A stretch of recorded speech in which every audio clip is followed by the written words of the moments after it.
અને તો સવારનો ટાઈમ છે, ઝાડુ પોતા માટે તો પેલો ભાઈ આવશે, પણ કપડાં વાસણનું બંને મશીનમાં મૂક્યા છે.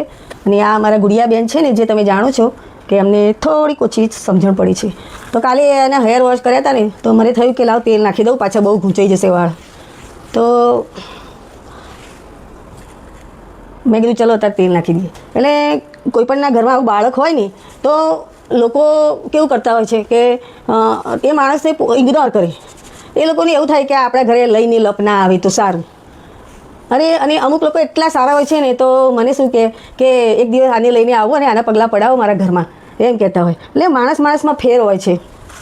અમુક માણસો મારા પોતાના જ કહી શકું, મારા લોહીના સંબંધો જ, એ લોકો જેવું કરે છે તો પછી એ લોકો સામેથી જ ના પાડે છે કે આને લઈને આવવાનું નહીં. તો હું પણ કોઈના ઘરે નથી જતી, એ લોકો બોલાવતા પણ નથી.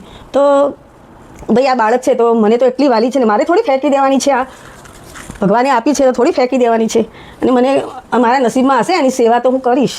તો લોકોની મેન્ટાલિટી હજી બદલાતી નથી. આમ તો કહેશે કે અમે 21મી 22મી સદી તરફ જઈ રહ્યા છીએ, અને તમે શું જ રહી જવાના હતા. તમે તો છે ને હજી વાતો તો 17મી સદીની જ કરો. એટલે આ લોકોના કંઈ ઠેકાણા નહીં. એટલે મારે તમે જોતા હશો કે બહારના ક્યાંક એક્ટિવા ઉપર કે ક્યાંક ગાડીમાં વિડીયો હોય, બાકી હું ગાર્ડનમાં કે કોઈ જગ્યાએ ફરવા જવું એવું નહીં હોય. કારણ કે મારે આ ઘરે હોય અને આને લઈને જાઉં ને તો આ બહુ ચાલી ના શકે, બરાબર. અને મારે પણ પગે ઓપરેશન કરાવ્યું હતું ઢીચણનું, એટલે હજી બરાબર ચલાતું નથી. એટલે લોકોની એક્સપેક્ટેશન એટલું હોય ને કે જોવાની, કે બહારના વિડીયો હોય નાચવાના, કૂદવાના, પછી ડાન્સ કરવાના, ગાવાના. પણ એ લોકોની અલગ અલગ પસંદગી હોય છે અને મજબૂરીઓ હોય છે. મારા ઇન્સ્ટામાં છે વિડીયો ઘણા છે, ડાન્સવાળા પણ છે, પણ હું નથી હવે કરતી, કારણ કે મારી પરિસ્થિતિ પણ જોવી પડે ને મારી. તો લોકો છે ને મારી સામે શું કે, બીજા સામે શું કે, એટલે મને લોકો જોડે મારી જોડે કોઈનો ફોટો પણ નહીં હોય. અને મને એ રીતના કોઈની જોડે ફોટા પડાવવાનું મને ઓછું ગમે છે, કારણ કે કોઈને સોશિયલ મીડિયા ઉપર આવવું હોય ના આવવું હોય ને આપણે એના ફોટા ખેંચીને મૂકી દઈએ તો સારું ના લાગે. તો ભાઈ આ વાત છે.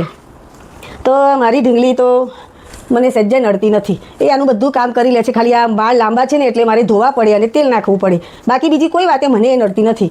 તો ભાઈ એટલું લોકોને બિચારા વ્હીલચેરમાં ફેરવતા હોય, ઝીણું વાટીને જમાડતા હોય, એના કરતાં તો મારે ઘણું સારું છે.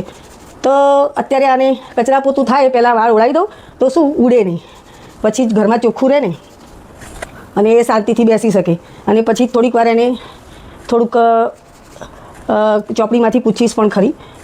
તો તમને લાગતું હશે કે આ ઘરમાં લોકોને એવા વિડીયો પસંદ છે, પણ દરેકની ચોઈસ અને મજબૂરી અલગ અલગ હોય છે. તો એ લોકોને વ્યૂ ના આવે. તો ભાઈ એવા ખરાબ વિડીયો ને આવા વિડીયોને બધાને બહુ વ્યૂ આવે. ભાઈ આપણે વ્યવસ્થિત રીતે અને સારા વિડીયો બનાવવાવાળા છીએ.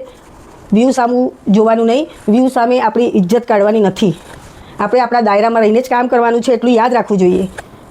વાત ગમી હોય તો લાઈક, કમેન્ટ, સબસ્ક્રાઈબ જરૂર કરી દેજો, કારણ કે મારી સપોર્ટની બહુ જરૂર છે. ને વ્યૂ આવતા નથી મારા સારા વિડીયો હોવા છતાં. પહેલાં બહુ આવતા હતા, હમણાંથી તો બહુ જ ઓછા થઈ ગયા. બહુ જ એટલે 10-15થી વધારે આવતા નથી. તો સપોર્ટ કરજો. બીજું તો